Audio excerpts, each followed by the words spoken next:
जय श्री कृष्णा। आज के इस वीडियो में हम भगवद गीता के अगले अध्याय को पढ़कर आध्यात्मिकता की ओर चलेंगे। जब सनातन गोस्वामी ने श्री चैतन्य महाप्रभु से प्रत्येक जीव के स्वरूप के विषय में जिज्ञासा की, तो भगवान ने उत्तर दिया कि जीव का स्वरूप या स्वाभाविक स्थिति भगवान की सेवा करना है। यदि हम चैतन्य महाप्रभु के इस कथन का विश्लेषण करें तो हम देखेंगे कि एक जीव दूसरे जीव की सेवा में निरंतर लगा हुआ है। एक जीव दूसरे जीव की सेवा कई रूपों में करता है। ऐसा करके जीव जीवन का भोग करता है। निमन पशु मनुष्य की सेवा करते हैं, जैसे सेवक अपने स्वामी की सेवा करते हैं। एक व्यक्ति अपने स्वामी ब की सेवा करता है, ब अपने स्वामी स की और स अपने स्वामी द की।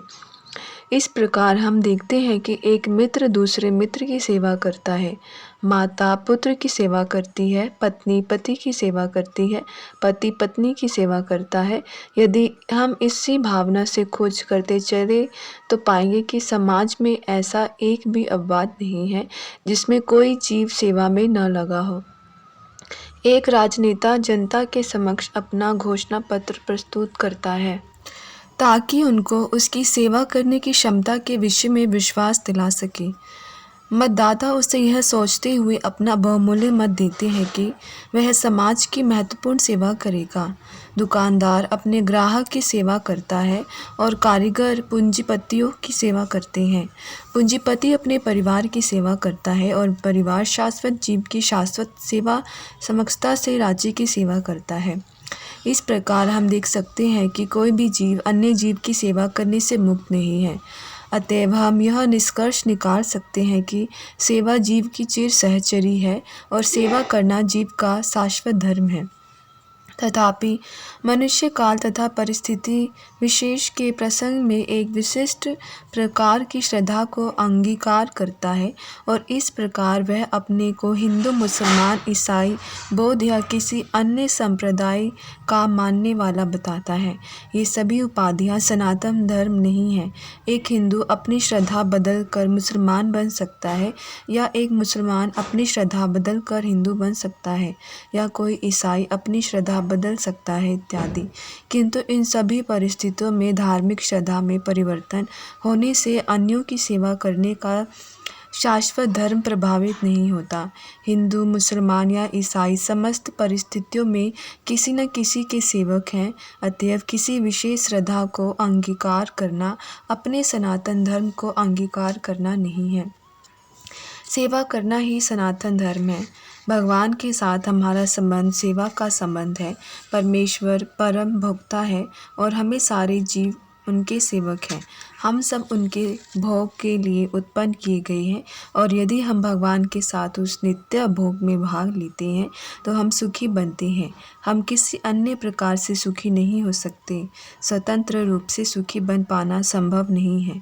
जिस प्रकार शरीर का कोई भी भाग उधर से सहयोग किए बिना सुख नहीं रह सकता, परमेश्वर के दिव्य प्रेममय सेवा किए बिना जीव सुखी नहीं हो सकता। भागवत गीता में विभिन्न देवों की पूजा या सेवा करने का अनुमोदन नहीं किया गया है। जिनकी बुद्धि भौतिक इच्छाओं द्वारा चुरा ली गई है, वे देवताओं की शरण में जाते हैं और वे अपने अपने स्वभावों के अनुसार पूजा के विशेष विधि विधानों का पालन करते हैं। यहाँ यह स्पष्ट कहा गया है कि जो वासना द्वारा निर्देशित होते हैं वे भगवान कृष्ण की पूजा न करके देवताओं की पूजा करते हैं। जब हम कृष्ण का नाम लेते हैं तो हम किसी सांप्रदायिक नाम का उल्लेख नहीं करते। कृष्ण का अर्थ है आनंद और इसकी पुष्टि हुई है कि परमेश्वर समस्त आनंद के आगार हैं। हम सभी आनंद की खोज में लगे रहते हैं। भगवान की ही भांति जीव चेतना से पूर्ण है और सुख की खोज में रहते हैं। भगवान तो हमेशा सुखी हैं और आदि जीव उनकी संगति करते हैं, उनके साथ सहयोग करते हैं तो वे भी सुखी बन जाते हैं। भगवान इस मर्त्य लोक में सुख से पूर्ण अपनी वृंदावन लीलाएं प्रदर्शित करने के लिए अवतरित होते हैं। अपने गोप मित्रों के साथ, अपनी गोपिका सखियों के साथ, वृंदावन के अन्य निवासियों के साथ तथा गायों के साथ उनकी लीलाएं सुख तो ओतप्रोत थी। वृंदावन की सारी जनता कृष्ण के अतिरिक्त अन्य किसी को नहीं करने से निरुत्साहित किया, क्योंकि वे इस तथ्य को प्रतिष्ठित करना चाहते थे कि लोगों को किसी भी देवता की पूजा करने की आवश्यकता नहीं है, उन्हें एकमात्र परमेश्वर की पूजा करनी चाहिए, क्योंकि उनका चरम लक्ष्य भगवान के धाम को वापस जाना है। भगवद गीता में भगवान श्री कृष्ण के धाम का वर्णन इस प्रकार हुआ है।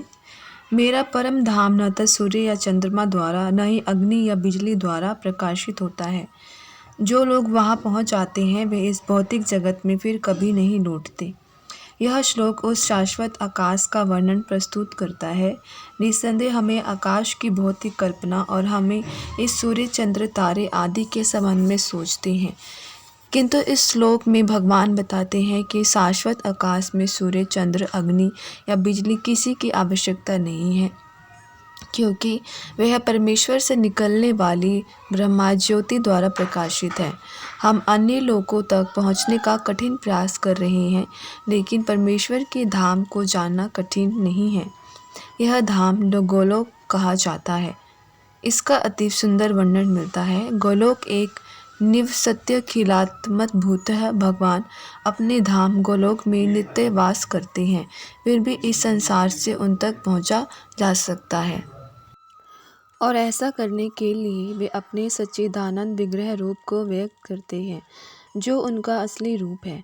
जब वे इस रूप को प्रकट करते हैं तब हमें इसकी कल्पना करने की आवश्यकता नहीं रह जाती कि उनका रूप कैसा है।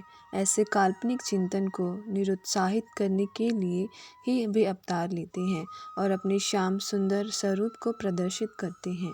दुर्भाग्यवश अल्पज्ञ लोग उनकी हंसी उड़ाते हैं, क्योंकि वे हमारे जैसे बनकर आते हैं और हमारे साथ मनुष्य रूप में खेलते कूदते हैं, लेकिन इस कारण हमें यह नहीं सोचना चाहिए कि वे हमारी तरह हैं।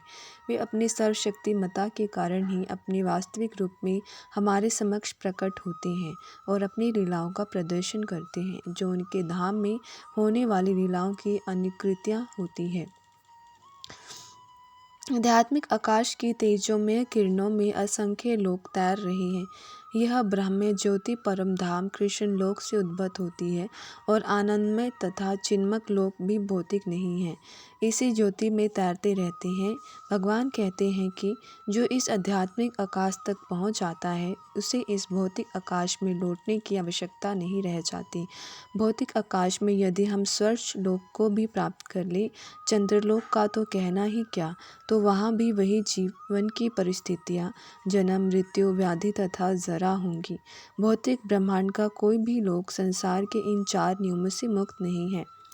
सारे जीव एक लोक से दूसरे लोक में विचरण कर रहे हैं, किंतु ऐसा नहीं है कि हम यांत्रिक व्यवस्था करके जिस लोक में जाना चाहे वहाँ चले जाएं।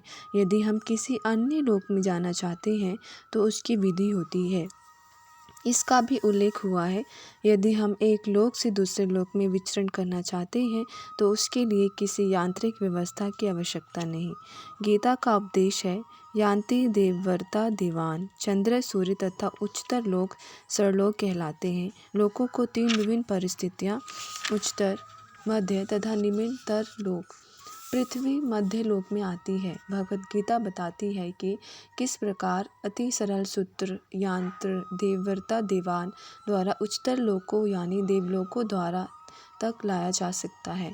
मनुष्य को केवल उस लोक के विशेष देवता की पूजा करने की आवश्यकता है, और इस तरह चंद्रमा, सूर्य या अन्य किसी भी उच्चतर लोक को लाया जा सकता है। फिर भी भगवद गीता हमें इस भौतिक ब्रह्मांड के किसी लोक में जाने की सलाह नहीं देती, क्योंकि चाहे हम किसी यांत्रिक मुक्ति से 40,000 वर्षों तक यात्रा करके स्वर्गलोक ब्रह्मलोक क्यों न चले जाएं, किंतु फिर भी वहाँ हमें जन्म मृत्यु जरा तथा व्याधि जैसी भौतिक असुविधाओं से मुक्ति नहीं मिल सकेगी।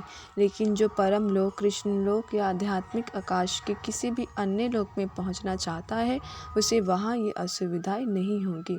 आध्यात्मिक आकाश में जितने भी लोक हैं उनमें गोलोक वृंदावन नामक लोक श्रेष्ठ हैं, जो भगवान श्री कृष्ण आदि धाम है। यह सारी जानकारी भगवद गीता में दी हुई है।